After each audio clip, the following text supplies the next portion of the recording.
Yes, good afternoon at na-miss niyo ba ako?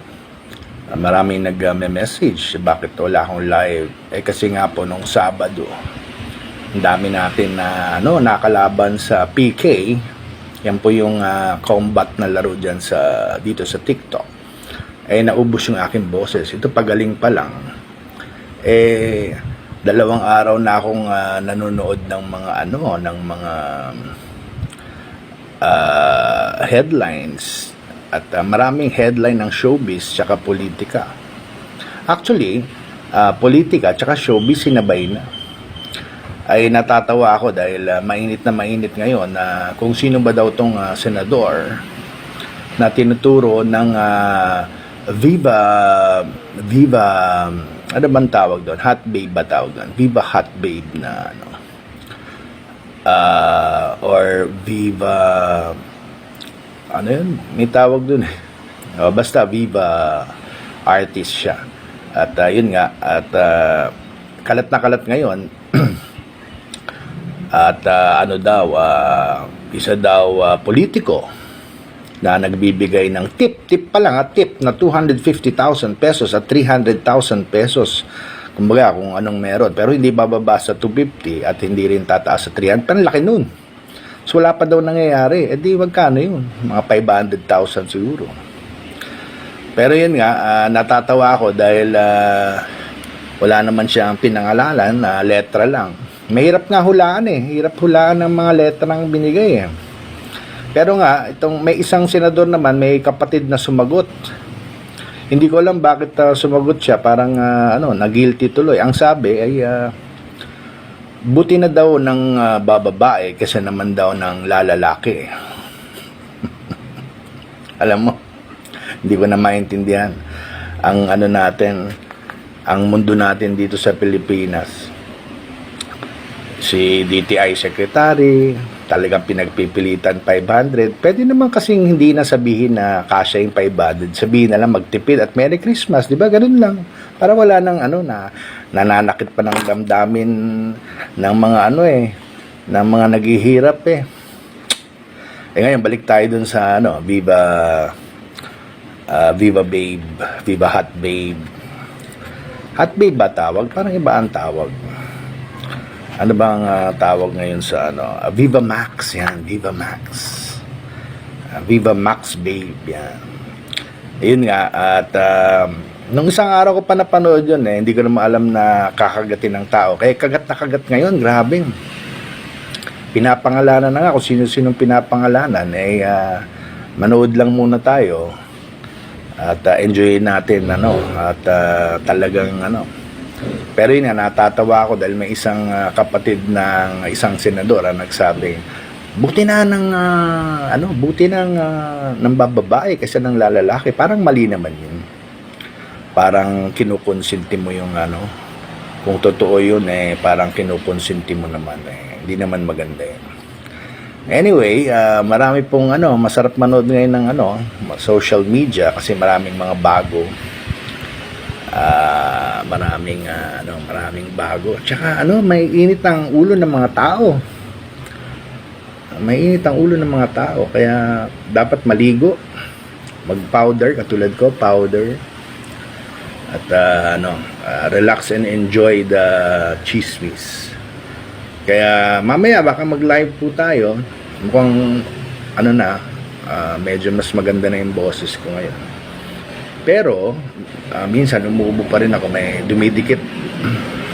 May nakakadikit na plema, kaya pinahinga ko ng 2 araw. Pero yun nga, marami nagme-message bakit di daw ako nagla-live. Pangalawa, hindi na ako makapagpigil, na tawan-tawa na ako dun sa dun kay Chelsea ba pangalan niya? Yung Viva hot artist. Okay. Hanggang doon lang muna tayo dahil gusto ko munang panoorin lahat ng komento, lahat ng mga lumalabas bago tayo talaga magkomento ng buo. Kaya sa inyo lahat, parang it's a rainy Tuesday. Ingat po kayo. At sa mga kanina rin galit na galit din yung yung mga yung manibela. Ito po yung mga jeepney nag-strike. Pinapakinggan ko sa radyo eh. Galit na galit sila dahil maraming pinangako pala tong LTO tas hindi naman daw tinupad ilang taon. Kaya sila nagsa-strike mainit po ang mainit po ang dugo ng mga Pilipino ngayon. Nagsimula kasi yan ng flood control. Lahat naman tayo nagalit diyan dun sa nakawan na yan. Kaya lahat ng emosyon natin ay tumataas. Bueno, yun nga, ingat po at parang 3-day yata to 3-day sila jeepney strike, kaya ewan ko kung may pasok o wala. Ganun pa man mag-ingat po kayo lagi. Maraming salamat at magandang hapon po sa inyong lahat. Thank you.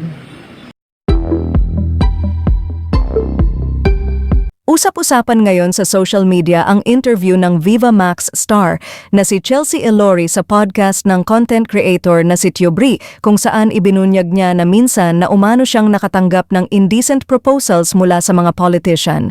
Ayon kay Chelsea, si Senator, tip palang paldo na umaabot ng 250 hanggang 300,000 piso. Humingi ng clue si Tio Bri sa pagkakakilanlan ng senador gaya ng initials. Ayon kay Chelsea R, ang first letter ng first name at may letter F sa apelido nito. Maraming netizens ang nakahula na si Ramon Tulfo ang tinutukoy ng sexy star. Samantala nakarating na kay Ramon Tulfo ang issue at agad dinipensahan ang kapatid niyang si Senator Raffy Tulfo sa isyong naglilink sa kanya sa Viva Max star na si Chelsea Elori. Ayon sa FB post ni Montulfo, hindi siya makapaniwala dahil takot umano si Senador Raffy sa asawang si Jocelyn. Tila may pa-blind item din si Mon tungkol sa isang lalaking mambabatas na mahilig di umano sa basketball player. No, when the reason why. Natatawa ako sa balitang kumakalat na isang senador ay nag-offer ng indecent proposal sa isang artista, Kuno, ng 250,000 piso para bimbangin ito. May mga haka-haka na ang kapatid kong si Raffy ang tinutukoy. Hindi ako makapaniwala sa balita dahil takot sa asawa, ang kapatid ko kay Jocelyn. Pero pagpalagay na natin na totoo, ano ngayon kung nambabae siya? Ang nakakahiya ay kung nanlalaki ang kapatid ko gaya ng isang lalaking mambabatas na mahilig sa basketbolista. No, when the reason why. Kung totoo man ang balita, granting but not admitting ang sabi pa ng mga abogado. Ano ngayon? Kilalang galante, generous, si Raffy. Nakakapamigay siya ng daan-daang libo sa kanyang programang Raffy Tulfo in Action sa TV at radyo. Sa kanyang bulsa nanggagaling ang pera pinamimigay niya. Kasing galante siya ni Willie Revillame. Bago pa man naging senador si Raffy at congresswoman si Jocelyn ay mayaman na silang mag-asawa.